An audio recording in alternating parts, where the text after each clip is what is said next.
Hey, what's up, everybody? Welcome to the Rules of Engagement. If you were here with us earlier, I hope you guys enjoyed that awesome 2v2 action. A little bit of an intermission from the Winter Exhibition games. For some really fun matches. If you didn't catch those, be sure to catch them on YouTube. They'll be up within a few hours, most likely. But right now, Rules of Engagement is coming at you today.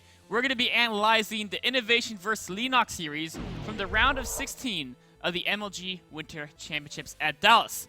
We're going to skip game one because Leenock kind of died really early, and we'll talk about some of the... Well, I'll get into that. But we'll talk about game two, part one. We'll take a break and continue on game two because there's a lot I want to talk about on game two. Then we'll cover game three, and of course, before the show ends, is going to be the viewer Q&A. So submit your questions to me at axslav on Twitter. So we're going to jump into this first game, and we're going to start at the 4-minute mark. Or this is game two. Now, what happened in game one is basically Innovation did the very standard Reaper, Hellion, Harass, right? Same build as doing this game, right? You open with the Reaper, then later you expand, and you later follow with Hellions. And he basically just killed Leenock with the Harass. Just too much damage from Reapers and Hellions. Leenock was forced to GG out as he lost too many queens. Couldn't keep up with his speeding production. Speedings got overran as well, and his whole base got infiltrated and destroyed. So, what does he do this game? He sees the Reaper. He knows that, yes, the factory and the reactor will be following that with Hellion reinforcements. So he's going to make sure he has a queen, make sure he spreads creep to his edge.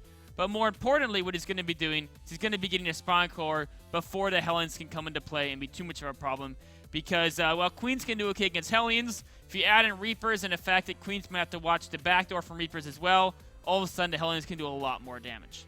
So, from the Terran perspective, right, let's say you can't guarantee you're going to kill your opponent with this Reaper Harass, you're just going to do some damage. But more importantly, what you're going to do is you're going to scout. So, the first thing is, with the SCV early in the game, he scouted the gas timing, right? You always want to scout that gas timing, very important to do that, so you know when speed kicks in. And how much extra minerals they have for drones and a third hatchery, etc. Going forward, other things you're going to want to scout for. You're going to want to scout for evolution chambers. When are the evolution chambers? When is his upgrades going to complete? And also, you're going to want to scout for that third base timing. So going forward here, you're going to keep, backing up the Reapers because he knows the gas timing. So he backs up the Reapers until Hellions are there to support them so he can start taking on these speedings, right? And then with the Hellions, he can take them on. And from a Zerg point of view, when Hellions come into play, you're going to need to get that spawn core so what happened in game one doesn't happen again. Then, once you have enough Hellions, you can move out, start fighting the speeding straight up. You're going to want to check out the third time to the Zerg player. He saw there was no fast evolution chambers. He knows there was a fast gas in play. So the next thing to check is, where's the third base of the Zerg player? Keeping the Hellions back in case there's some cheese. He doesn't want to get them surrounded by mass Zergians. And he's going to use Reapers as scouts. He's going to scout the main. He's going to scout the third. He sees no third base. He sees lair into main. That tells him everything he needs to know. He doesn't need to find out the Spire. He sees two base lair play. He sees the fact that there weren't early evolution chambers, so it wasn't like speed baitings and heavy upgrade lair play. No third base means it's got to be that fast two-base meatless play that Leenock loves to do. So make sure, if you're a Terran player, you know what to scout for. Gas timings, evolution chambers, third base timings. That should tell you what you need to know. And now knowing that, he knows that he's up against two hatch me to play, right? So he's just going to progress normally. Of course, he got the third very fast, because that's what you should always be doing as Terran pretty much. There are some other builds, but for solid basic Terran play, fast 3 bases is always a good option. Getting his upgrades, right? So he's going to have that upgrade advantage. And the Zerg's on 2 hatch meta. So now we're going to talk about the strengths and weaknesses of 2 hatch meta play as this game goes forward. One thing you have to consider about when you tech the fast metas play. You're going to have the map control as soon as these metas are produced because your opponent won't have the ground unit count to both move out on the map and defend their main and their natural from Muse attacks. So you're going to have map control. And potentially these Mulists that you're producing, these guys are here, potentially they can do good damage. Depending on how well your opponent defends and how good you are controlling them. But the disadvantage is look at the Zerg third base, right? It's very late. Starting a third base at a 9:30 mark. Terrans had a third CC for a very long time. You're going to be behind in economy. Also, look at the evolution chamber timing. 2 evolution chambers started at, again, the 9:30 mark.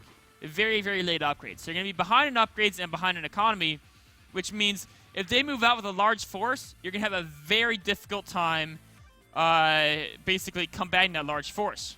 And that's where we get into the next part, which is very important. If you're going to have a large time combating a large force on a Terran because you're behind in upgrades, you don't have economy, so you can't get a lot of units, you have to make sure these mutalisks do the job they need to do.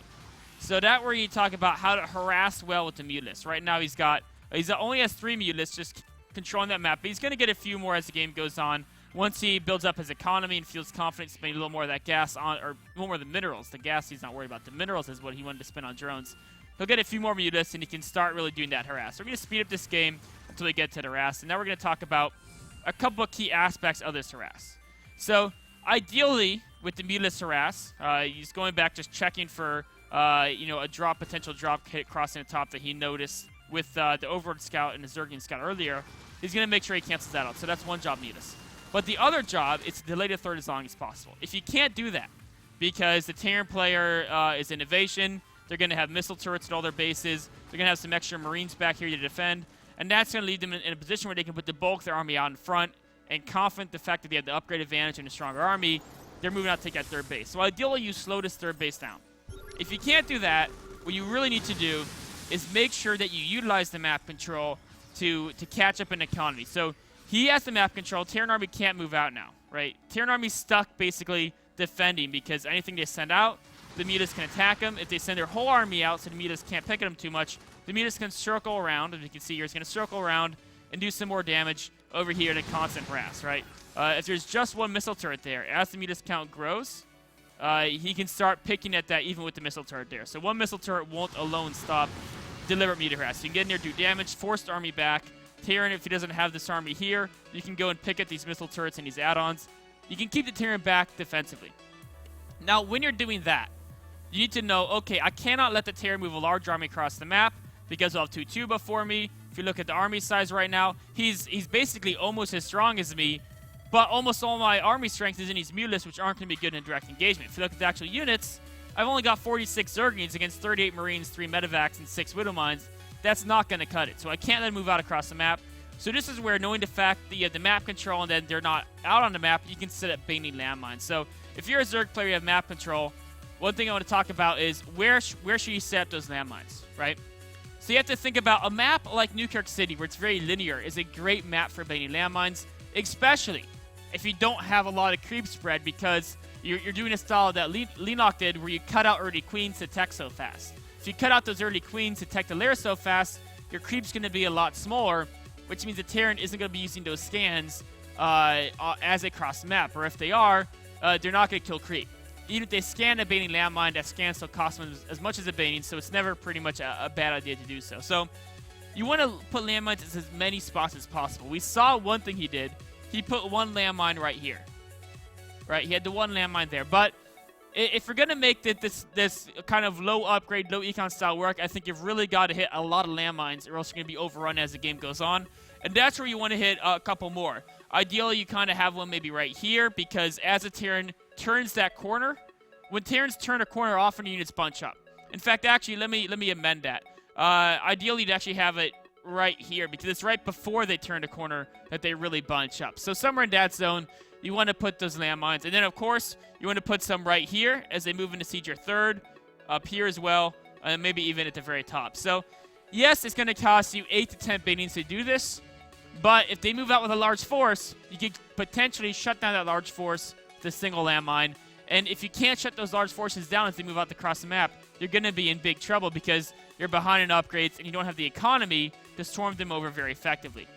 So as we go forward here, the mutant harass is basically going to be continual. He's going to try to set up his guys to launch counterattacks, set up the mutants striking into main, making sure Terran is defensive, making sure Terran is defensive into third, and keeping them back defensively until he can catch up in production and economy. So we can see right now, he needs about another minute, right? He's got 2-2 finishing up. He's just now got a 5th hatchery on the way, so he can really start producing speedings and baitings in account he needs to. If you look at the worker production tab, he's hitting about 70 workers, which is ideally you want to hit up to 80, but 70 is not too bad either. So he's not doing too bad in workers, and he's starting to transition over to the infestors as well. So this is where we're going to take a little bit of a break now, because there's a lot of cool stuff that goes on later in this game. Before we get to that, we'll take a short break and be right back with game number 2 of Leenock vs. Innovation, Part 2.